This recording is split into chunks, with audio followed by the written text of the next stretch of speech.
राधे कृष्ण दोस्तों, मंगलमय जीवन चैनल में आपका स्वागत है। आज के वीडियो में आप शुक्रवार संतोषी माता के व्रत की कथा सुनेंगे। आइए शुक्रवार संतोषी माता की व्रत कथा शुरू करते हैं। एक बुढ़िया थी, उसके 7 बेटे थे, 6 कमाने वाले और एक निकम्मा था। बुढ़िया माँ 6 पुत्रों की रसोई बनाती, भोजन कराती और जो कुछ बचता वो 7वें को देती थी। एक दिन मैं अपनी पत्नी से बोला, देखो मेरी माता जी का मुझ पर कितना प्रेम है। वह बोली, क्यों नहीं, सबका झूठा बचा हुआ भी तो तुम्ही को खिलाती है। वह बोला, ऐसा नहीं हो सकता, जब तक मैं अपनी आंखों से न देख लूं मान नहीं सकता। बहू ने हंसकर कहा, देख लोगे तब तो मानोगे। कुछ दिन बाद बड़ा त्योहार आया। घर में 7 प्रकार के भोजन और चूरमा के लड्डू बने। वह बहू की बात जांचने के लिए सिर दुखने का बहाना कर पतला वस्त्र ओढ़कर रसोई में सो गया। वह कपड़े में से सब देखता रहा। 6 भाई भोजन करने आए। उसने देखा माँ ने उनको सुंदर आसन बिछाया, नाना प्रकार की रसोई परोसी और आग्रह करके उन्हें जमाती है। वह देखता रहा। जब 6 भाई भोजन करके चले गए तो माँ ने उनकी झूठी थाली में से झूठे लड्डुओं के टुकड़े उठाए और मिलाकर एक लड्डू बनाया। झूठन साफ कर बुढ़िया माँ ने उस सोए हुए बेटे को पुकारा, उठ बेटा, 6 भाई भोजन कर गए, अब तू ही बाकी है, उठना, कब खाएगा। वह कहने लगा, माँ मुझे भोजन नहीं करना, मैं अब परदेश जा रहा हूँ। माँ ने कहा, जाता हो तो आज ही चला जा। वह बोला, हाँ आज ही जा रहा हूँ। यह कहकर घर से निकल गया। चलते समय पत्नी की याद आई।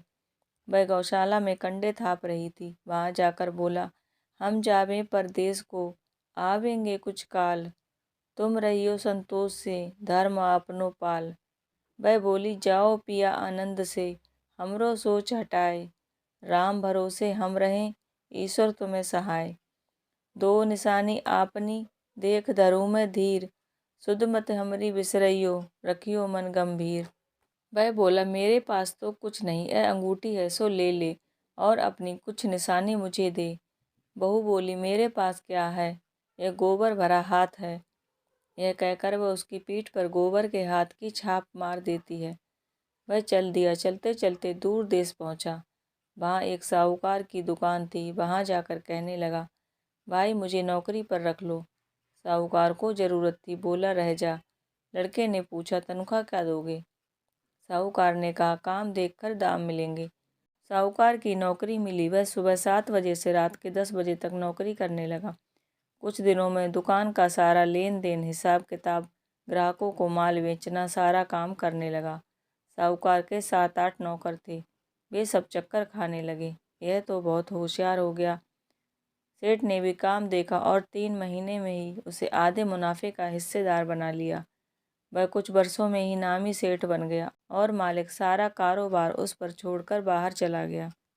इधर उसकी पत्नी को सास ससुर बहुत दुख देने लगे। सारी गृहस्थी का काम करा के उसे लकड़ी लेने जंगल में भेजते। इस बीच घर के आटे से जो भूसी निकलती उसकी रोटी बनाकर उसके लिए रख दी जाती और फूटे नारियल की नरेली में पानी दिया जाता। एक दिन वह लकड़ी लेने जा रही थी। रास्ते में उसे बहुत सी स्त्रियां संतोषी माता का व्रत करती दिखाई दी। वह वहाँ खड़ी होकर कथा सुनने लगी और पूछा, बहनों, किस देवता का व्रत करती हो और उसके करने से क्या फल मिलता है। यदि तुम मुझे इस व्रत का विधान समझाओगी तो मैं तुम्हारा बड़ा उपकार मानूंगी। तब उनमें से एक स्त्री बोली, सुनो, यह संतोषी माता का व्रत है। इसके करने से निर्धनता और दरिद्रता का नाश होता है और जो कुछ मन में कामना हो वो सब संतोषी माता की कृपा से पूरी होती है। तब उसने उससे व्रत की विधि पूछी। वह बोली, 1.25 आने का गुड़ चना लेना, इच्छा हो तो 5.25 आने का लेना, बिना परेशानी, श्रद्धा और प्रेम से जितना भी बन पड़े सवाया लेना। प्रत्येक शुक्रवार को निराहार रहकर कथा सुनना, इसके बीच में क्रम ना टूटे, लगातार नियम का पालन करना। सुनने वाला कोई ना मिले तो घी का दीपक जला के उसके आगे जल के पात्र को सामने रखकर कथा कहना, जब तक कार्य सिद्ध ना हो। नियम का पालन करना और कार्य सिद्ध हो जाने पर व्रत का उद्यापन करना। 3 मास में माता जी फल पूरा करती हैं। यदि किसी के ग्रह खोटे हों तो भी माता 1 वर्ष में कार्य सिद्ध करती हैं। फल सिद्ध होने पर उद्यापन करना चाहिए, बीच में नहीं। उद्यापन में 2.5 सेर आटे का खाजा तथा इसी परिणाम से खीर तथा चने का साग बनाना। 8 लड़कों को भोजन कराना। जहाँ तक मिले भाई बंधु देवर जेठ के ही लड़के लेना, ना मिले तो रिश्तेदारों या पड़ोसियों को बुलाना। उन्हें भोजन करा। यथाशक्ति दक्षिणा दे, माता का नियम पूरा करना। उस दिन घर में खटाई कोई ना खावे। यह सुन बुढ़िया के लड़के की बहू चल दी। रास्ते में लकड़ी के बोझ को बेच दिया और उन पैसों से गुड़ चना ले माता के व्रत की तैयारी कर आगे चली। सामने मंदिर देखकर पूछने लगी, यह किसका मंदिर है? सब कहने लगे, यह संतोषी माता जी का मंदिर है। यह सुनकर माता के मंदिर में जाकर चरणों में लौटने लगी और दीन हो विनती करने लगी, माँ मैं निपट अज्ञानी हूँ, व्रत के नियम कुछ भी नहीं जानती, मैं दुखी हूँ। हे जगजननी माता जी, मेरा दुख दूर करो, मैं तेरी शरण में हूँ। माता को दया आई। एक शुक्रवार बीता और दूसरे शुक्रवार को उसके पति का पत्र आया और तीसरे शुक्रवार को उसका भेजा हुआ पैसा आ पहुंचा। यह देखकर जेठ जिठानी मुंह सिकोड़ने लगे। लड़के ताने देने लगे, काकी के तो पास पत्र आने लगे, रुपया आने लगा, अब तो काकी की खातिर बढ़ेगी। बेचारी सरलता से कहती, भैया कागज आवे रुपया आवे तो हम सबके लिए अच्छा है। ऐसा कहकर आंखों में आंसू भरकर संतोषी माता के मंदिर में आ मातेश्वरी के चरणों में गिरकर रोने लगी। माँ मैंने तुमसे पैसा कब मांगा है? मुझे पैसे से क्या काम है? मुझे तो अपने सुहाग से काम है। मैं तो अपने स्वामी के दर्शन और सेवा मांगती हूँ। तब माता ने प्रसन्न होकर कहा, जा बेटी, तेरा स्वामी आवेगा। यह सुनकर खुशी से बावली होकर घर में काम काज करने लगी। अब संतोषी माँ विचार करने लगी, इस भोली पुत्री को मैंने कह तो दिया कि तेरा पति आवेगा, लेकिन आवेगा कैसे? वह तो इसे स्वप्न में भी याद नहीं करता। उसे याद दिलाने को मुझे ही जाना पड़ेगा। इस तरह माताजी उस बुढ़िया के बेटे के पास जा स्वप्न में प्रकट हो कहने लगी, साहूकार के बेटे, सो रहा है या जागता है? वह कहने लगा, माताजी न सोता हूँ न जागता हूँ, बीच में हूँ, कहो क्या आज्ञा है? माँ कहने लगी, तेरे घर बार कुछ है कि नहीं? वह बोला, मेरे पास सब कुछ है, माँ बाप है, बहू है, क्या कमी है? माँ बोली, भोले पुत्र, तेरी बहू घोर कष्ट उठा रही है, तेरे माँ बाप उसे बहुत दुख दे रहे हैं, वह तेरे दर्शन के लिए तरस रही है, तो उसकी सुध ले। वह बोला, माँ मैं जाना तो चाहता हूँ, परंतु जाऊँ कैसे? परदेश की बात है, लेन देन का कोई हिसाब नहीं, जाने का कोई रास्ता नज़र नहीं आता, कैसे चला जाऊँ? माँ कहने लगी, मेरी बात मान, सवेरे नहा धोकर संतोषी माता का नाम ले, घी का दीपक जला, दंडवत कर दुकान पर जा बैठ। देखते देखते तेरा सारा लेन देन चुक जाएगा, जमा का माल बिक जाएगा, सांझ होते होते धन का भारी ढेर लग जाएगा। सुबह उठकर रात के स्वप्न की बात सबसे कहता है। सब लोग हंसी उड़ाने लगे कि सपने भी कहीं सच्चे होते हैं। पर उनमें से एक बूढ़ा बोला, करके देख लो भाई, करने में क्या जाता है। अब बूढ़े की बात मानकर नहा धोकर संतोषी माता को दंडवत कर घी का दीपक जलाकर दुकान पर जा बैठा। थोड़ी देर में देने वाले रुपया लाने लगे, लेने वाले हिसाब लेने लगे, कोठे में भरे सामान को खरीद कर नगद दाम दे सौदा करने लगे। शाम तक धन का भारी ढेर लग गया। मन में माता का नाम ले चमत्कार देख प्रसन्न हो घर ले जाने के वास्ते कपड़े गहना व सामान खरीदने लगा। यहाँ के काम से निबट तुरंत घर को रवाना हुआ। उधर उसकी पत्नी जंगल में लकड़ी लेने जाती है। लौटते समय माता जी के मंदिर में विश्राम करती।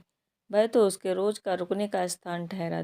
दूर से धूल उड़ती देख वह माता जी से पूछती है, हे माता, ये धूल कैसी उड़ रही है? माता कहती हैं, हे पुत्री, ये तेरा पति आ रहा है। अब तू ऐसा कर, लकड़ियों के 3 बोझ बना ले, एक नदी के किनारे पर रख, दूसरा मेरे मंदिर पर रख और तीसरा अपने सिर पर।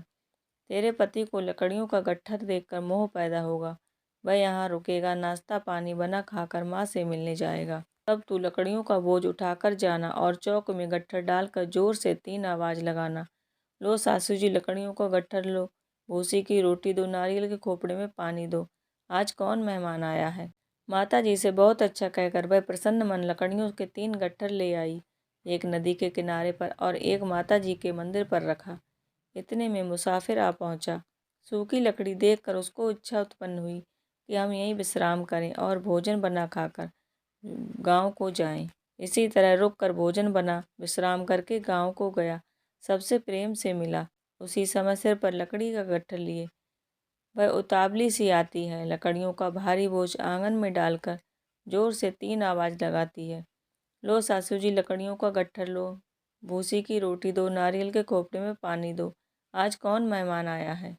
यह सुनकर उसकी सास दिए हुए कष्टों को बुलाने के लिए कहती है, बहू ऐसा क्यों कहती हो, तेरा मालिक ही तो आया है, आ बैठ मीठा भात खा, कपड़े गहने पहन और उसकी आवाज़ सुन उसका पति बाहर आता है।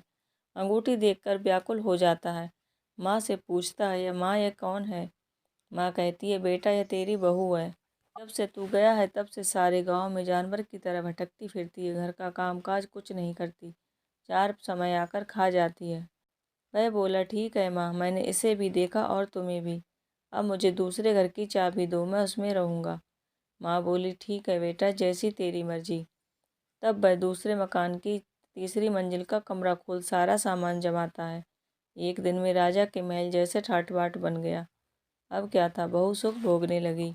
इतने में अगला शुक्रवार आया। उसने पति से कहा, मुझे संतोषी माता के व्रत का उद्यापन करना है। पति ने कहा, खुशी से कर लो। वह उद्यापन की तैयारी करने लगी। जेठानी के लड़कों को भोजन के लिए कहने गई। उन्होंने मंजूर किया, परंतु पीछे से जेठानी ने अपने बच्चों को सिखाया, देखो भोजन के समय सब खटाई मांगना, जिससे इसका उद्यापन पूरा ना हो।